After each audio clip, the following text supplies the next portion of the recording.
E aí, aqui é o Zangado e hoje é dia de Vale ou Não a Pena Jogar, o game que volta a aparecer no canal depois da sua meia hora, agora para a sua análise completa. Jovens, hoje lhes trago novamente Dark Souls 3, então vídeo de análise, vamos ao nosso ritual padrão. Para de se lamentar pelo que aconteceu com Artorias e seu lobo Sif, louve ao sol, relaxa, se acomoda aí na fogueira e vem com o tio. Dark Souls 3, a tradução seria Almas Escuras ou Sombrias, se trata de um game com visão em terceira pessoa que mistura os gêneros Hack and Slash com RPG, também conhecido como Action RPG. Ele foi desenvolvido pela From Software e publicado pela Namco Bandai, lançado em abril deste ano, 2016. E antes de começarmos, jovens, como eu havia dito no vídeo que eu postei do Destiny, da DLC, alguns dias atrás, eu pedi para vocês se prepararem para esse vídeo, não foi? Assistindo as análises anteriores de Demon's Souls, Dark Souls 1 e 2 e Bloodborne. Eu espero que os senhores e as senhoritas tenham feito o dever de casa, ok? Porque senão vai boiar na explicação. Bom, jovens, antes de seguirmos, eu já tenho que dizer, a imensa maioria de vocês, esmagadora, está ansiosa para essa análise de Dark Souls 3, não para saber se o jogo é bom ou ruim. Qual é? Vocês sabem, né? Todos nós sabemos que o jogo é bom. Mas o que vocês procuram é a explicação da história e saber as principais diferenças com os demais jogos, incluindo Demons e Blood. Bloodborne, Demon's Souls e Dark Souls não são jogos que compartilham o mesmo universo, mas são jogos que compartilham o mesmo sistema de combate e filosofia de dificuldade, cada um com a sua respectiva particularidade. O lance da explicação de como o jogo funciona é praticamente a mesma receita de bolo de sempre. Então eu não quero perder tempo explicando coisas que eu já falei inúmeras vezes. Por conta disso, coisas ditas nos vídeos anteriores, que servem aqui, eu vou colocando legendas, tá?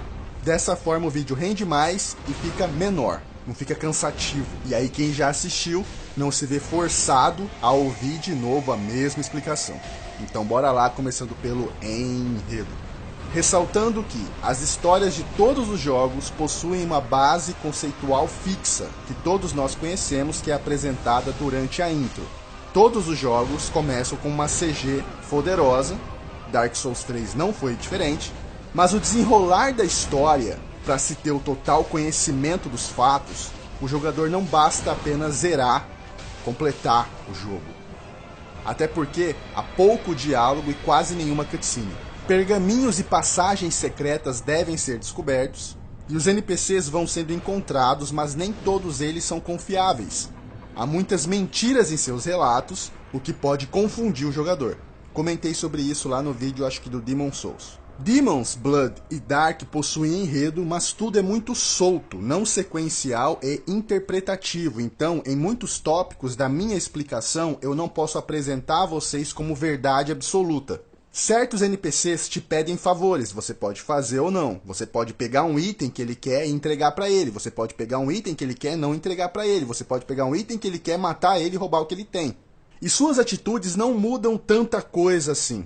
Mas pelo menos vai te dar mais entendimento se você supostamente fizer o que é certo. Então vamos começando pela intro. A CG é sempre onde recebemos mais informações do que virá em nosso caminho. Como se fosse uma sinopse enigmática. Eu vou repetir as frases e fazer comentários sobre elas, certo? Chama-se Lothric, o lugar onde os Lordes das Cinzas convergem. Pausou aqui. Lothric é um reino da linha de Dark Souls. Os Lordes das Cinzas são aqueles que conhecem os segredos mais profundos do mundo. Eles têm envolvimento com a primeira chama e tiveram a escolha de estender ou não a Era do Fogo, ou das Chamas. Putz, Zangado, eu não entendi, velho. Tudo bem, o tio deixa mais claro. Lembrem da minha explicação sobre Dark Souls 1. O mundo, no início, na sua origem, ele era coberto por uma névoa. Sim, aquela névoa que atravessamos para enfrentar os chefes. Mas a névoa tem significado diferente em Demon's Souls e Bloodborne. Não misturem. Então havia a Era dos Dragões, ou a Era dos Antigos. E então surgiu o fogo. E com ele, muitas coisas negativas, como a desigualdade, calor, frio, vida, morte, luz, escuridão. Da escuridão, os humanoides surgiram e acharam as almas dos lordes dentro das chamas. Essas almas continham grande poder, como alma de deuses, trazendo 4 seres, estes que eu falei no vídeo do Dark 1. Os dragões foram derrubados pelos lordes e se iniciou a Era do Fogo. Mas aqui entra um ponto importante. Quando um lorde, após cumprir a sua jornada, aceita acender a chama, iniciando ou estendendo a Era do Fogo, ele se torna um Lorde das Cinzas. Mas se ele se negar, ele vai se tornar um Dark Lord, ou Senhor das Trevas. Ele tem a escolha. Espera, Zangado, espera. Então existe um loop, porque se for assim, haverão trocentos Lordes das Cinzas e trocentos Lordes das Trevas. Sim, jovens, exatamente. Outra coisa que o tio disse no vídeo do Dark 1, que é essencial que vocês tenham assistido, foi que Gwyn foi o maior governante durante a Era de Fogo. Tipo, o maior Lorde das Cinzas. Só que mesmo ele não conseguiu segurar essa era por muito tempo. Porque tem um ciclo. A chama sempre irá se extinguir. E a escuridão sempre irá retornar. Noites intermináveis viriam com criaturas mundanas e seres tomados pela loucura e pela ganância de poder emergiriam e o caos prevaleceria. Ao final de Dark Souls 1, uma enorme merda foi feita, porque o sino é tocado, Gwyn ressuscitado, isso cagou tudo, velho. Tipo, Dark Souls 1 foi o que ferrou ainda mais essa profecia.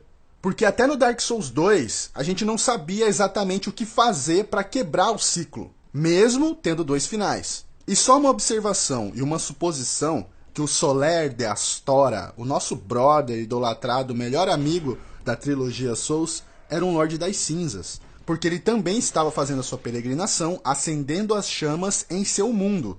Eu falei a história dele também no primeiro vídeo. Então em Dark Souls 3, independente do que você escolheu ao final do 2, há um novo possível final. São 3 agora. O que poderia ser finalmente a quebra do ciclo.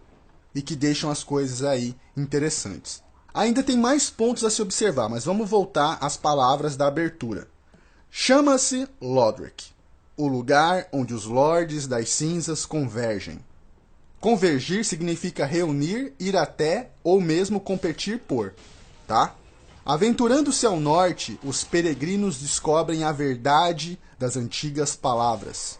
O fogo desvanece e os lordes ficam sem tronos.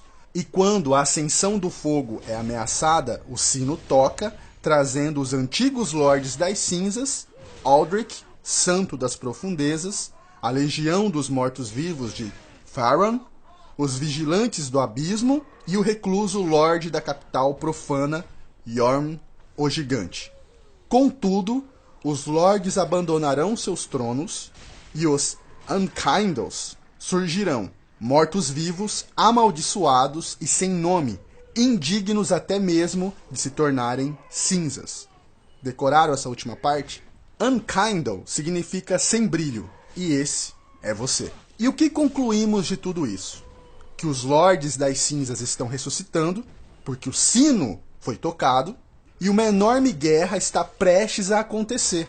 Na verdade, quando o seu personagem surge, quando ele ressuscita, porque o começo do game é assim, as batalhas já estão acontecendo, e isso que é tenso, porque além das enormes criaturas que já estamos acostumados a lidar, grandes guerreiros também serão nossos adversários.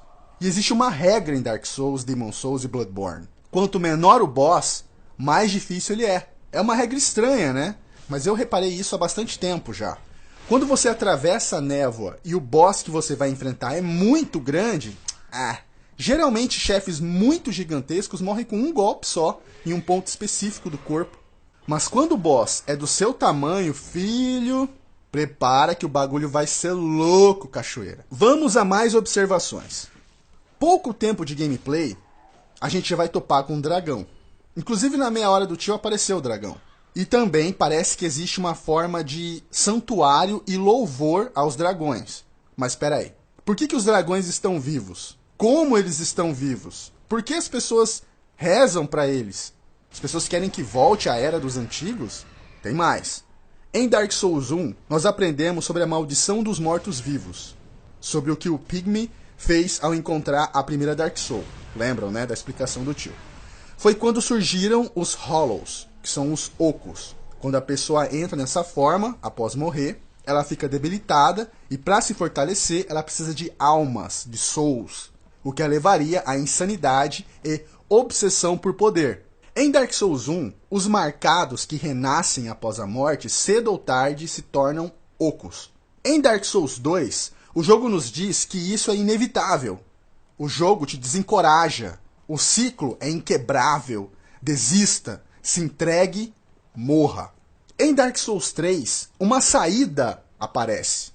O jogo nos diz que a visão de ser um oco e que isso nos guiaria a um mar de loucura é errada. Sim, há uma maneira. Sempre há. Não desista, lute, vença. Caralho, mano, e aí? A ambientação de Dark Souls 3, não sei se vocês repararam, pelo menos o gameplay ao fundo, parte dela é pós-apocalíptica. Muitos castelos estão completamente arrasados. Muitas florestas completamente queimadas. Cinzas por todas as partes. Nós encontramos ocos orando para dragões, orando para árvores, para natureza. Nem todos os ocos se tornaram assassinos. E então nós vemos Lordes das Cinzas, que supostamente deveriam ser do bem, obcecados por tronos, obcecados por poder. Porra, e o conceito de luz e escuridão? Vocês conseguem entender os meus questionamentos? Se vocês estão entendendo as minhas perguntas como algo negativo, você não está entendendo o vídeo. As minhas perguntas são para indicar o quão foda e misterioso isso é. E assim como na intro diz que os peregrinos descobriram a verdade das palavras, significa que chegou a hora da gente, nós, jogadores, também descobrirmos. A história de Dark Souls 3 é tão boa quanto a do 1. Talvez a do 1 seja melhor para alguns de vocês, porque o final é genial. É uma reviravolta muito grande, dá um impacto muito grande. E ainda tem mais coisinhas que o tio observou. Em uma etapa do jogo, a gente vai enfrentar um boss. E quando você mata, escreve na tela, o herdeiro do fogo foi destruído. O que é pra lá de estranho. Porque ouçam só. Na descrição do Dark Souls 2, dizia que as chamas iam se enfraquecer para a escuridão vir. Normal, é o ciclo. Até que surgisse um herdeiro. Então, o que a gente está fazendo? A gente está matando os predestinados, os herdeiros do fogo? Por quê? Para quebrar o ciclo? Dark Souls 1 focava mais em matar um deus. Dark Souls 3 você tem que matar o Lorde das Cinzas. O curioso é que o próprio jogador pode se transformar em um quando consome Ember, que era um item que a gente usava para melhorar armas antigamente.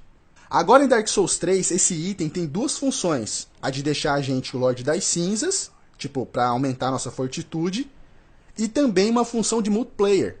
Quando a gente consome, o nosso HP aumenta, você consegue summonar outros jogadores com a Soul Sign, que são aqueles símbolos no chão, para rolar um co-op. Sua aparência muda e possui efeito na sua armadura também, deixando a gente temporariamente mais forte e resistente. Então, como eu falei, a gente não vira oco e consumindo Ember funciona da mesma forma que consumir humanidade. Lembra da humanidade? Eu expliquei no vídeo de Dark Souls 1. Mas existe uma frase que diz: os sem brilho jamais assimilarão todo o poder de uma Ember, como os verdadeiros campeões. Eles estão apenas desesperados para sentir o calor em seu peito novamente.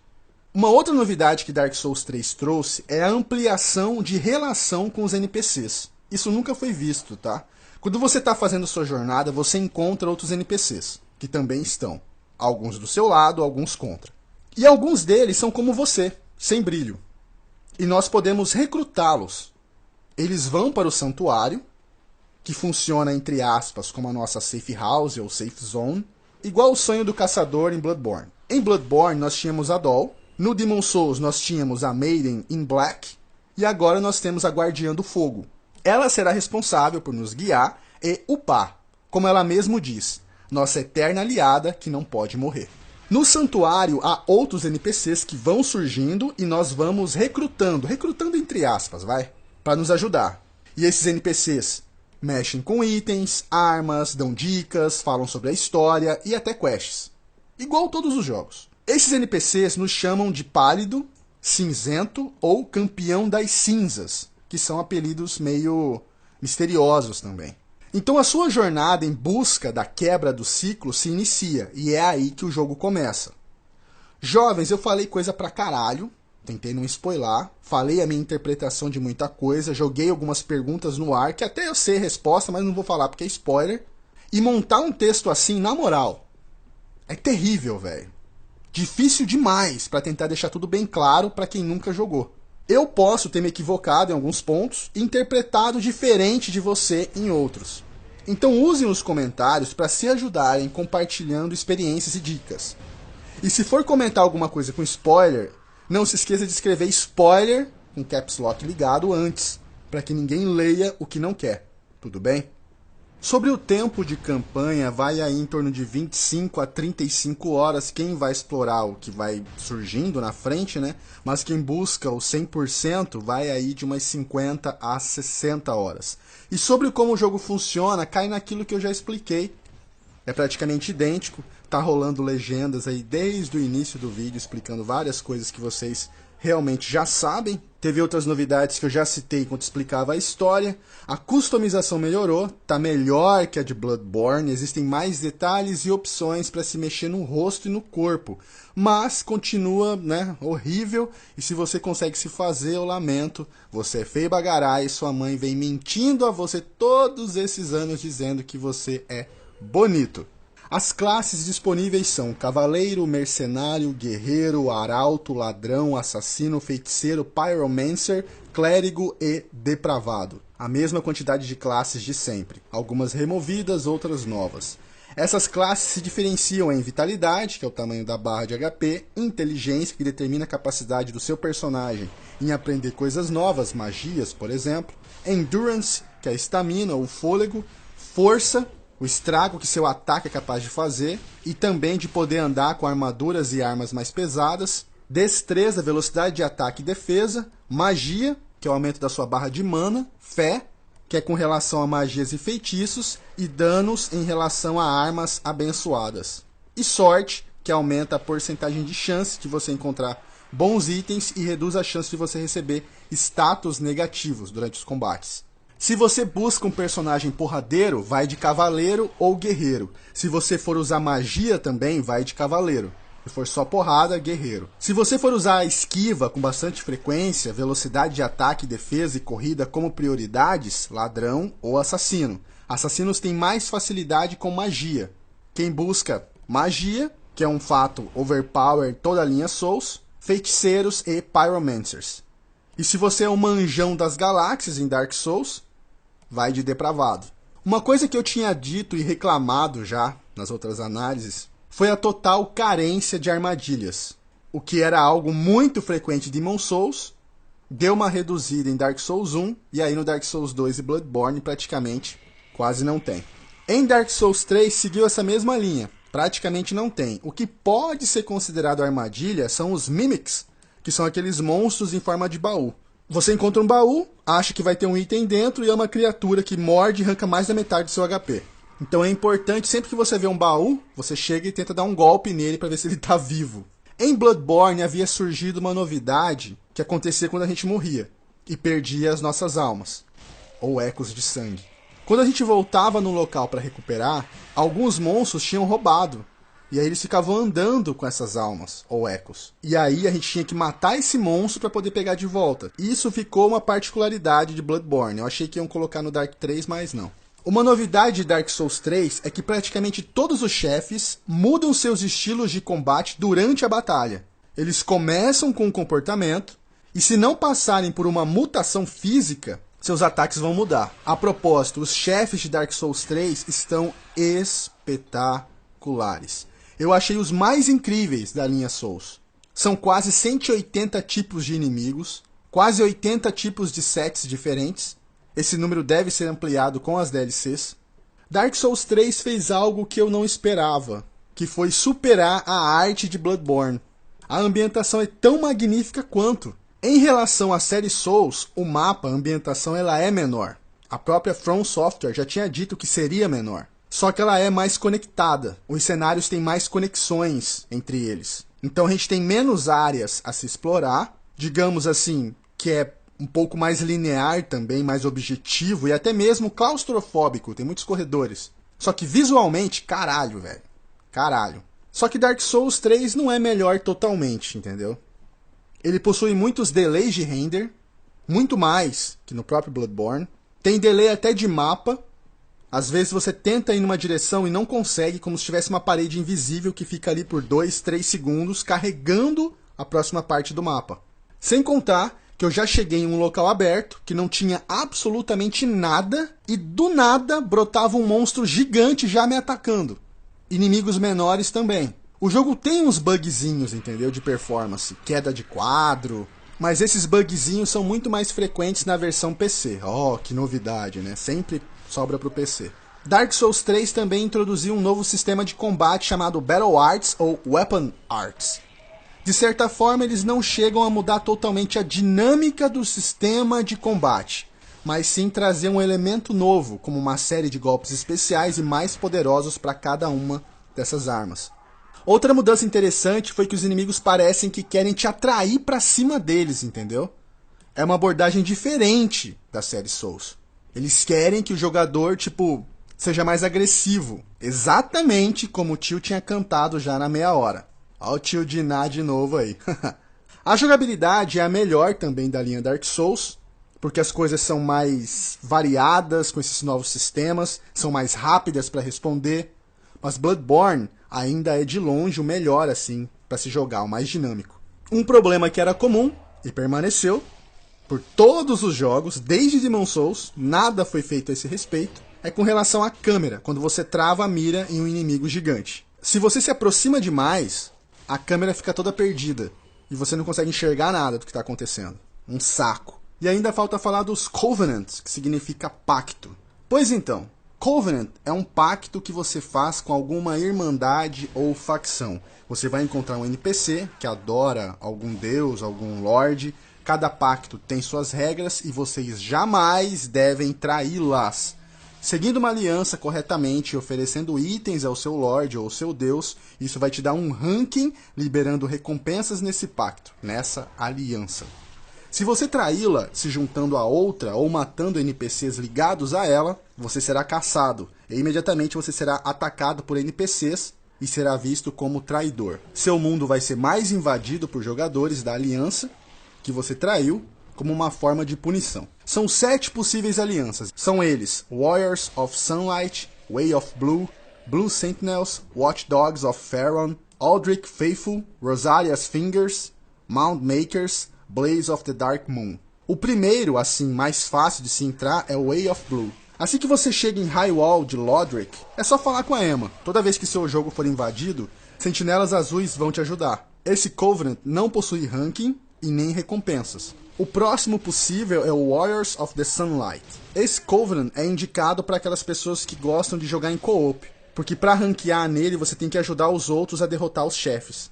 Tem os Mound Makers, que são um pacto novo na série. Ele faz com que o jogador possa ser summonado para ajudar alguém que está sendo invadido ou invadir. Não serve para lutar contra a boss. Você ranqueia matando outros fantasmas ou o próprio host. Todos esses Covenants, com exceção do primeiro que eu citei, oferecem ranking e recompensas. E em todos a regra é praticamente a mesma. Chega ao 10, você recebe um item. Chegando ao 30, você recebe outro item. E demora pra caralho pra você subir de ranking em um pacto. Não é rápido não, viu? Lembrando que alguns deles também são mais propícios à invasão, a você ser invadido, o que pode te frustrar bastante. Para você ser summonado é bem tranquilo, leva aí uns 2-3 minutos para se juntar à partida. Mas caso tenha senha, pode levar um pouquinho mais de tempo. Mas aqueles problemas horríveis de servidores que aconteciam tipo na primeira semana que lançou Bloodborne, não rolam aqui. Dark Souls 3 conseguiu se manter na linha de um grande jogo e até deu uma reerguida se comparado a Dark Souls 2. Ele tá longe de ser um Demon Souls ou Dark Souls 1 em termos de dificuldade. São muitas fogueiras espalhadas, fogueiras próximas umas das outras. As coisas estão mais fáceis, não tem jeito. Mas a história é boa e aberta para teorias e discussões na internet. A direção de arte acompanhada da trilha sonora nunca esteve mais impressionante. Ele possui uns bugzinhos chatos e frequentes, problemas de performance constantes. Não dá para comparar Dark Souls 3 com Bloodborne, que é visível que foi mais bem finalizado antes do lançamento. Dá para sentir que Dark Souls 3 saiu um pouquinho antecipado, podia esperar um pouco mais antes de lançar para corrigir essas coisinhas chatas e frequentes. Então, para esses probleminhas irritantes, só nos resta esperar updates de correção. Mas mesmo esses probleminhas não é algo assim que vai, sabe, ferrar o seu jogo e você não vai querer jogar nunca mais. Mas é coisinha chata que tá sempre ali. Bom, jovens, então é isso. Eu espero que vocês tenham gostado. Não esqueça de avaliar, se possível comentar. E se gostou e não tá no canal, se inscreve aí. Grande abraço a vocês. Tudo de melhor sempre. Muito obrigado por tudo. Beleza? Então, valeu, falou e até mais.